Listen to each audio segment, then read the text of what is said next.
Prixme, les shows de la Bible, le podcast au nom imprononçable qui vous dévoile tous les liens entre les Écritures et notre culture. Cours, astérisque, cours!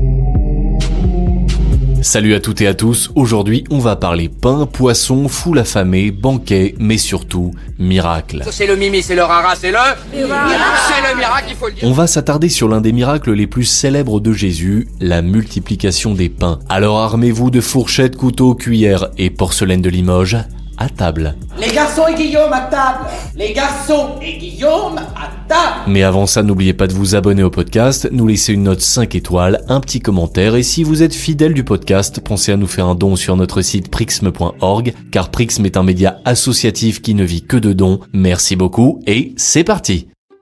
Commençons par un peu de contexte. L'épisode de la multiplication des pains est raconté dans les 4 évangiles, mais aujourd'hui, on a fait le choix de se concentrer uniquement sur celui de Marc. D'ailleurs, il y a 2 épisodes de multiplication des pains chez Marc, l'un en Marc 6 et l'autre en Marc 8. Marc. Vas-y. Marc. Oui.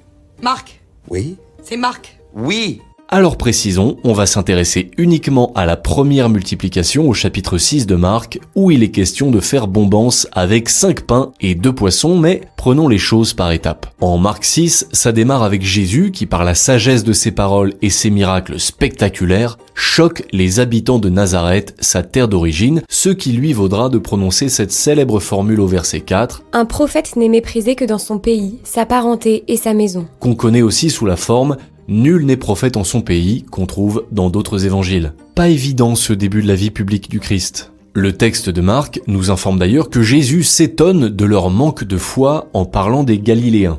Et puis, on apprend que Jésus n'est pas seul dans sa mission, lisons le verset 7 de Marc 6. Il appela les 12. Alors, il commença à les envoyer en mission 2 par 2. Les disciples partent donc à la rencontre des habitants des alentours. Au verset 12, on nous dit « Ils partirent et proclamèrent qu'il fallait se convertir. » On peut supposer qu'on parle essentiellement de convertir les habitants de la Galilée, la partie la plus au nord de l'Israël biblique, juste avant la frontière contemporaine avec le Liban. Allez, on met ses petites sandales, en route les disciples. We are disciples of this energy. You can feel it in your soul, but you'll never be deceived. No, we are the masters of this rare disease. You can hear it when they talk, but you'll never feel the need. No. On aurait vachement aimé parcourir les routes de la Galilée, fenêtres ouvertes dans un combi-van Volkswagen avec des disciples, en écoutant cette chanson de Steve Downs, Disciples. Alors, nos disciples sont bien allés à la rencontre des hommes, mais à leur retour, ils apprennent à Jésus une terrible nouvelle. Jean le Baptiste, son cousin, a été décapité par Hérode Antipas, le tétrarque de Galilée. Oui, on dit tétrarque car le royaume de son défunt père, le roi Hérode le Grand, a été divisé en 4 zones à l'époque. Tétrarque, c'est donc un mot un peu empoulé pour parler finalement d'un gouverneur d'un des 4 morceaux placés là par les Romains. Vous savez désormais que c'est Hérode Antipas qui fait tuer Jean le Baptiste par décapitation. On n'a pas le temps de s'attarder là-dessus aujourd'hui, mais si vous voulez en savoir plus, on vous renvoie à notre podcast intitulé Salomé, danser à en perdre la tête. On enchaîne, Jésus apprend la mort de son cousin de la bouche de ses disciples qui sont rentrés de leur mission. D'ailleurs, ils n'ont pas chômé et relatent à Jésus leurs actions et leurs enseignements au cours de cette période. Et après des jours à marcher de maison en maison, c'est probablement un moment idoine pour se reposer, mais pas sûr que ce soit vraiment possible. Lisons la suite du chapitre 6 de Marc, versets 31 à 34. Jésus leur dit « Venez à l'écart dans un endroit désert et reposez-vous un peu. » De fait, ceux qui arrivaient et ceux qui partaient étaient nombreux, et l'on n'avait même pas le temps de manger. Alors, ils partirent en barque pour un endroit désert, à l'écart. Les gens les virent s'éloigner et beaucoup comprirent leur intention. Alors, à pied de toutes les villes, ils coururent là-bas et arrivèrent avant eux. En débarquant, Jésus vit une grande foule. Le texte ne donne pas tellement d'indications à ce sujet, mais il semble que le taux de conversion obtenu par les disciples, pour utiliser un mauvais jargon de marketing, ait été assez élevé. On ne sait pas si c'est précisément lié, mais Jésus et les disciples ne sont pas tranquilles. Des gens de Galilée vont et viennent autour du groupe, résultat des courses, on ne peut pas manger peinard. La scène est dingue. Le texte de l'évangile le dit explicitement, les gens n'ont même pas le temps de manger. Alors quoi de mieux que de prendre le bateau pour pique-niquer pépouze au beau milieu du lac de Tibériade ? Mais encore une fois, ça se complique et le texte nous apporte un autre enseignement d'ordre pratique. Au 1er siècle, en Galilée, on va probablement plus vite à pied qu'en bateau. On ne sait pas exactement où se dirigeait la barque de Jésus et ses disciples. Une crique de rêve, un spot que seuls les initiés connaissent. Toujours est-il qu'une fois de plus, Jésus et ses disciples ne sont pas seuls. Les gens les ont suivis depuis la terre et sont arrivés avant eux. Et là, en débarquant, Jésus voit une grande foule. Too many people, nothing to say. Too many people, nothing to say.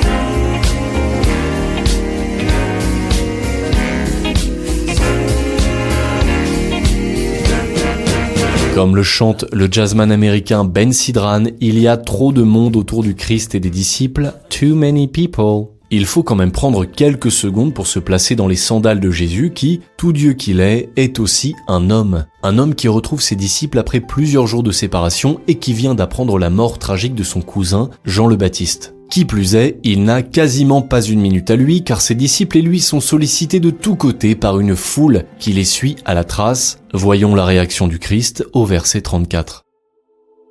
En débarquant, Jésus vit une grande foule. Il fut saisi de compassion envers eux, parce qu'ils étaient comme des brebis sans berger. Alors, il se mit à les enseigner longuement. Retournement de situation total si on repense au début du chapitre 6 de Marc. Alors que Jésus n'était pas prophète en son pays, le voici désormais 30 versets plus loin, suivi par une foule de Galiléens. Et malgré l'épreuve que le Christ vient de traverser, Jésus est saisi de compassion pour ces gens. Le texte parle de cette foule comme de brebis sans berger. Et Jésus vient justement se poser en berger en dispensant des enseignements. En fait, cette image du berger est un motif biblique ultra fréquent. À cet égard, on vous renvoie à notre podcast Le Psaume 23, un poème indémodable. Bref, le comportement de Jésus fait écho à la parole de ce fameux Psaume 23. Le Seigneur est mon berger, je ne manque de rien.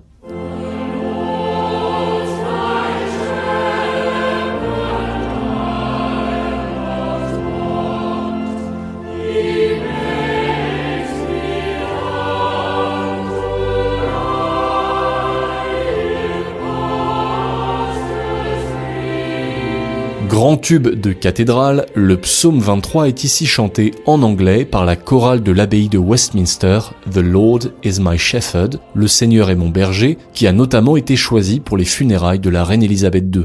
Reprenons car il y a quand même quelque chose à souligner ici. Alors que Jésus accomplit son rôle de bon berger auprès de la foule qui le suit, que disent les disciples qui subissent les conséquences de cette foule un peu collante? Lisons les versets 35 à 38 de Marc 6. Déjà, l'heure était avancée. S'étant approché de lui, ses disciples disaient « L'endroit est désert, et déjà l'heure est tardive. Renvoie-les, qu'ils aillent dans les campagnes et les villages des environs s'acheter de quoi manger. » Il leur répondit « Donnez-leur vous-même à manger. » Il réplique « Irons-nous dépenser le salaire de 200 journées pour acheter des pains et leur donner à manger ?» Jésus leur demande « Combien de pains avez-vous ?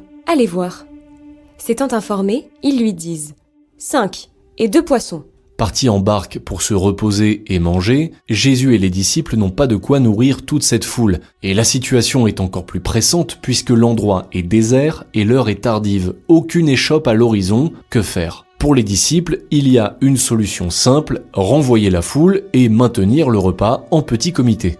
Mais Jésus a un tout autre projet en tête. Après avoir pris la responsabilité de l'enseignement de la foule, il responsabilise à son tour ses disciples. « Messieurs, votre mission n'est pas terminée, donnez-leur vous-même à manger. » À cet instant, le texte de Marc ne communique pas le nombre de convives, mais on vous donne un indice, il y a de quoi remplir un petit stade comme le Stade Bauer de Saint-Ouen, 12 contre plusieurs milliers. Bon courage les gars, de quoi faire monter un peu le stress chez les apôtres. Et les disciples croient comprendre que Jésus leur demande d'aller faire les courses pour des milliers de personnes. Au-delà de la prouesse logistique, ça va surtout coûter une petite fortune cette plaisanterie. Sauf qu'en disant « donnez-leur vous-même à manger », Jésus leur signifie tout à fait autre chose. God of mercy, see love of mine. I have surrendered to your design. May this offering stretch across the sky.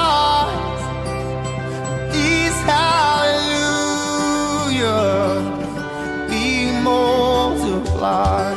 Un peu de mathématiques avec le groupe de pop louange Need to Breathe et leur chanson Multiplied. Donnez-leur vous-même à manger, dit Jésus. Mais que veut dire ce commandement théologiquement ? Au moins 2 choses. Premièrement, Jésus annonce le rôle de ses disciples après sa mort. On parlait de responsabilisation, et bien une fois Jésus parti, c'est à eux que reviendra la mission de guider ce qu'on appellera l'Église. Cette mission se traduit ici par la métaphore de la nourriture. Ce sont les disciples qui devront nourrir le peuple de Dieu et devenir à leur tour des bergers. Jésus dira par exemple à Pierre en Jean 21 « Paie mes brebis ». Et deuxièmement, Jésus en passe par les apôtres pour accomplir un miracle. C'est là un signe de l'alliance que Dieu établit avec les hommes et surtout de la responsabilité qu'il accorde à l'humanité ici via ses disciples en personne. En fait, il y a là tout le paradoxe de Dieu tel qu'il se révèle dans la Bible.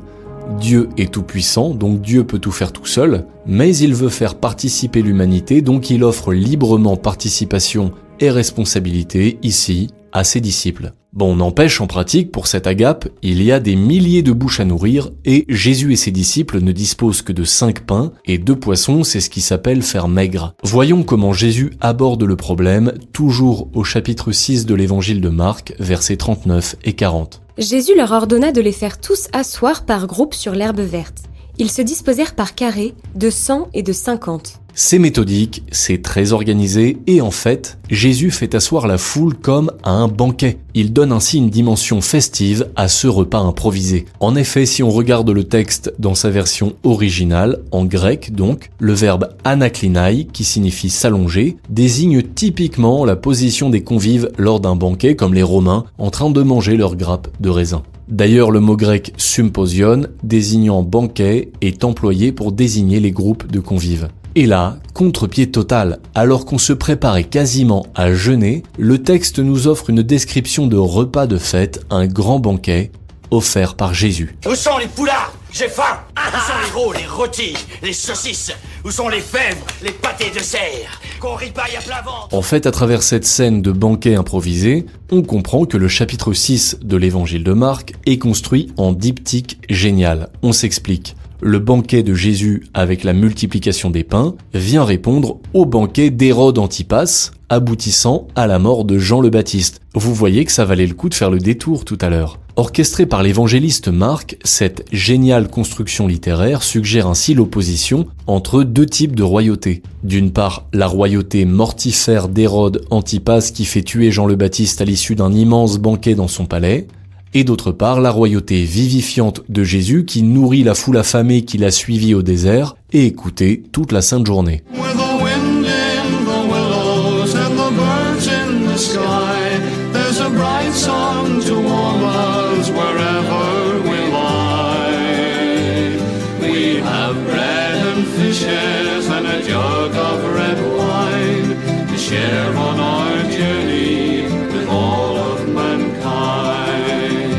Petite pause douceur avec Tommy McKem et Liam Clancy et leur chanson Bread and Fishes, pain et poisson. Voyons maintenant comment se déroule pratiquement ce banquet offert par Jésus. Lisons Marc 6, versets 41 à 44. Jésus prit les 5 pains et les 2 poissons, et levant les yeux au ciel, il prononça la bénédiction et rompit les pains. Il les donnait aux disciples pour qu'ils les distribuent à la foule. Il partagea aussi les 2 poissons entre eux tous. Ils mangèrent tous, et ils furent rassasiés.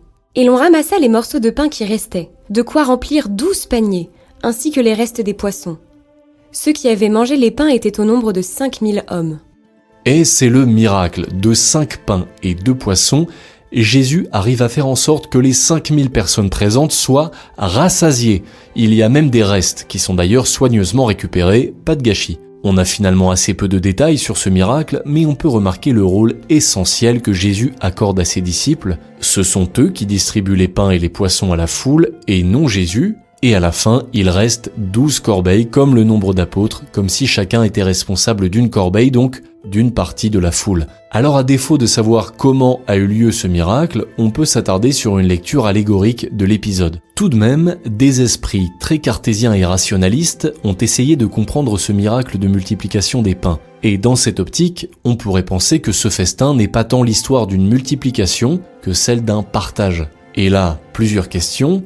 Y avait-il plus de pain en réalité que sur le papier ? Mais alors d'où viendrait ce partage ? Initié par Jésus, poursuivi par les disciples et peut-être complété par la foule, on s'autoriserait alors à penser que le partage serait positivement contagieux et que le partage serait aussi une clé pour être rassasié. Ce peut être une première étape d'analyse pour les plus cartésiens, mais allons plus loin théologiquement.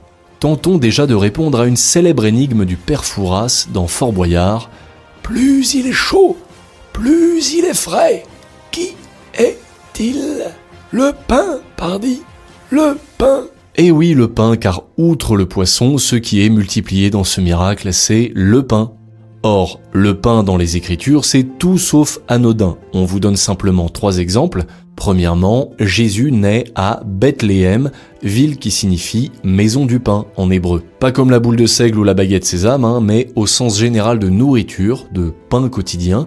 Jésus se présente d'ailleurs comme le pain de la vie en Jean 6,34. Deuxièmement, au désert, Jésus répond au tentateur avec cette formule célèbre « L'homme ne vit pas seulement de pain, mais de toute parole qui sort de la bouche de Dieu » en Matthieu 4,4. Et enfin, troisièmement, ce miracle est aussi, et bien sûr, une préfiguration de la Cène, le dernier repas de Jésus avec ses disciples et donc de l'Eucharistie. Lisons le verset 22 du chapitre 14 de l'évangile de Marc. Pendant le repas, Jésus, ayant pris du pain et prononcé la bénédiction, le rompit, le leur donna et dit « Prenez, ceci est mon corps ». En fait, cet épisode de la multiplication des pains est une préfiguration du don eucharistique. Autrement dit, c'est déjà quelque chose de lui-même que Jésus donne à manger à la foule affamée dans le désert. Chez les chrétiens, la structure parole et pain se retrouve d'ailleurs dans la liturgie de la messe. Les croyants écoutent la parole lors des lectures de la Bible, puis ils mangent au pain de l'Eucharistie lors de la communion, mystère de l'hostie qui, consacré, devient le corps du Christ, la fameuse transsubstantiation.